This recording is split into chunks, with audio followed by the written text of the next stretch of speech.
I'm Yeah, going to man. go analog in 2026 a little bit. I'm going to try my best.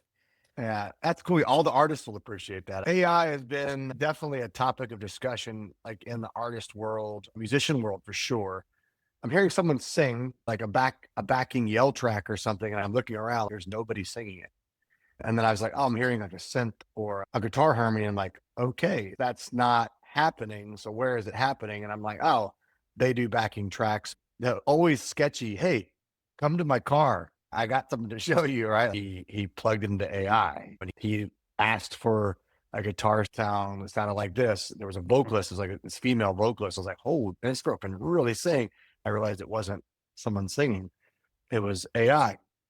I've already seen and heard AI music that I didn't know was AI. Yeah. And what is it? Recently, there was who topped the Texas, or not Texas, but just the country charts was turned out to be an AI musician. And I'm like, oh man, here we go. And that's terrible. There's AI's ripping off bands. They're saying that they're the band. These Yeah. AI companies are just putting the band's music into an algorithm saying it's a new song from this band. It's crazy. Yeah, it's wild. It feels illegal.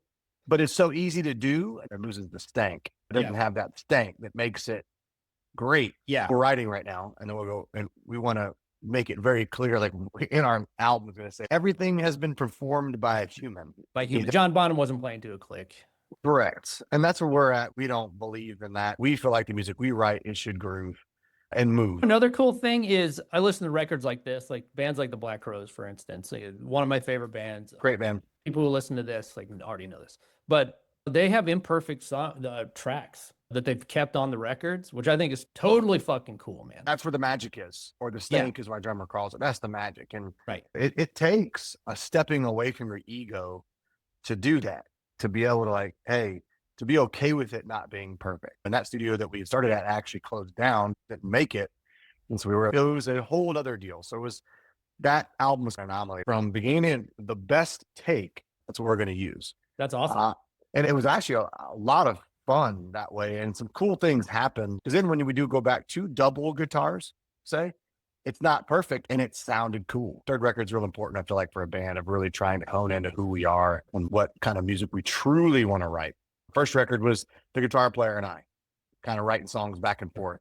Second record was like, hey, let's all get in together and jam. We just got off the road. We just did a 6 weeks run with his band, Fatso Jetson, who's so good. And they do so much improv and stuff like it just inadvertently inspired us. We get in the studio, we're just getting levels, and all of a sudden 3 songs come out. And very raw, very spontaneous, very high energy, this is what we are live kind of band album. Because with the guitar riff, the guitar riff is the hook. This is what we build the entire song around.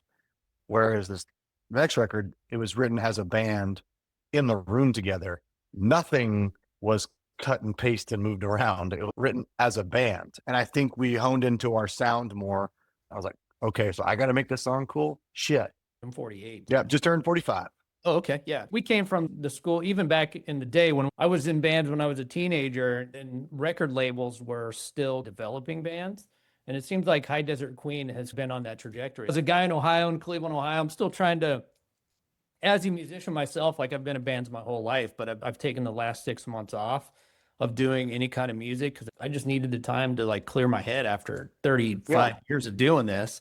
Now I want to find the folks that are kindred spirits, like all over. It doesn't matter. We signed a Ripple and it's all the love and affection clause but not just to each other, but respecting the scene. And I didn't know what that meant. I was like, that's a beautiful thing.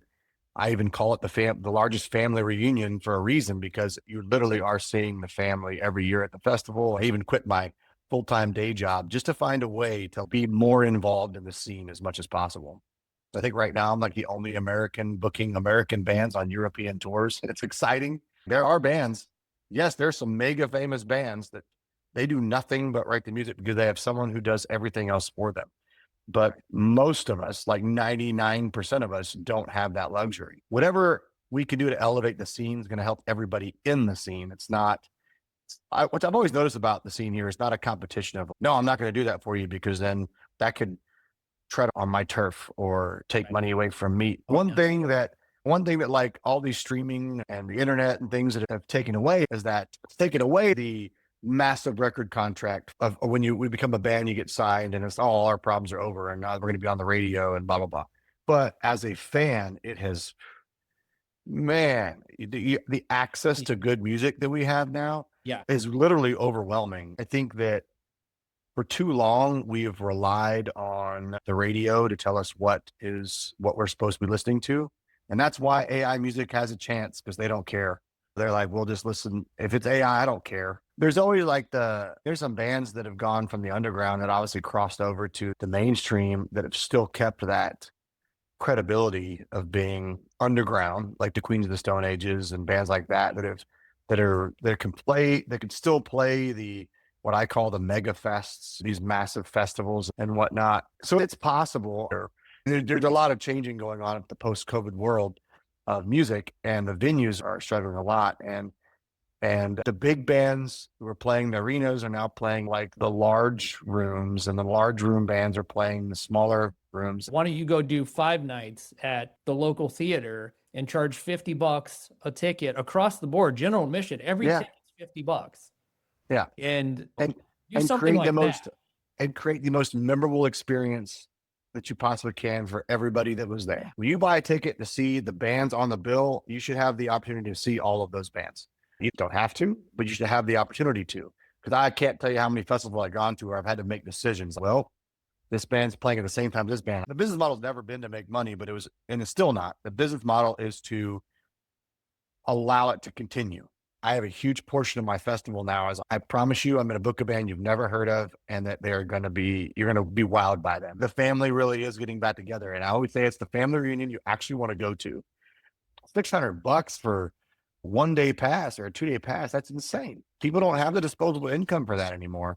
I've seen this battle where you start getting big enough, they try to put you out of business. I've seen it happen. They'll either buy you out or most of the time what happens, they'll book another festival and but that's the corporate world. The corporate world does that. It's the Walmart model. It's everything else. So It's a tale as old as time, man. So the first American show ever will be happening at Ripplefest, Texas. It's very expensive to get here. Any European bands that you love that are coming to the United States, any of you US fans, just go to the show, man. Just go. Yep. Cooler things are starting to happen. If you want to ever elevate your art, you have to step out of where you are.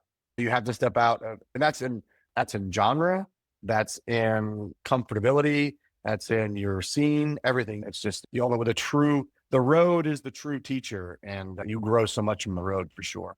That's so we rocks. I love that. They're fucking amazing. Everybody needs to go check them out and listen to them. I always just say that I love what you're doing, and for me, it's all about love. I always say it's my gig with Garney. It's like love comes first, and music comes second with me.